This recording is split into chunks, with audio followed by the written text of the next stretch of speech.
Hello all welcome to AK trips. இப்போ நம்ம பார்க்குறது green colour floral symphony vegan tissue saree. இந்த saree ஃபுல்லாக நம்மளுக்கு ஆப்ளிக் ஒர்க் கொடுத்துருப்பாங்க. இது ஷிம்மர் க்ரீன் கலரில் இந்த saree இருக்கும். saree பார்டர்லேயும் பல்லுலேயும் நம்மளுக்கு ஸ்கேலப் ஒர்க் கொடுத்துருப்பாங்க. saree பாடி ஃபுல்லாக நம்மளுக்கு பாட்டம் பார்ட்டில் ஆப்ளிக் ஒர்க் ஃப்ளாரல் ஒர்க்கும் லீஃப் பேட்டர்னும் இருக்கும்.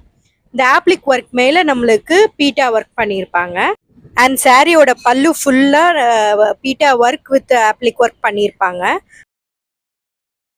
அண்ட் சாரியோட ப்ளவுஸ் வந்து பீச் கலரில் ஃப்ளாரலில் டிஜிட்டல் பிரிண்ட் பண்ண ப்ளவுஸ் கொடுத்துருப்பாங்க. இந்த சாரியோட ப்ளஸ் பாயிண்டே இதோட ஃபேப்ரிக் தான். பாடி ஹக்கிங்காக இருக்கும், ரொம்ப ஃப்ளோயியாகவும் இருக்கும், ட்ரைப் பண்ணுறதுக்கு ரொம்ப ஈஸி அண்ட் கம்ஃபர்டபுளாக இருக்கும். இந்த சாரீ க்ரீன் ஆப்ளிக்னு நம்ம வெப்சைட்டில் சர்ச் பண்ணுங்கள் ஆர் எங்களுக்கு டிஎம் பண்ணுங்கள், நான் புக்கிங் லிங்க் சென்ட் பண்ணுறேன். சேம் டிசைனில் நம்மளுக்கு இன்னும் கோல்டு அண்ட் ரோஸ் கோல்டு கலரும் இருக்குது. எல்லாமே நீங்கள் ஆப்ளிக்னு சர்ச் பண்ணாலே நம்ம வெப்சைட்டில் உங்களுக்கு காட்டும். Follow AK Drapes by Akila for more exclusive collections of sarees and unstitched suits.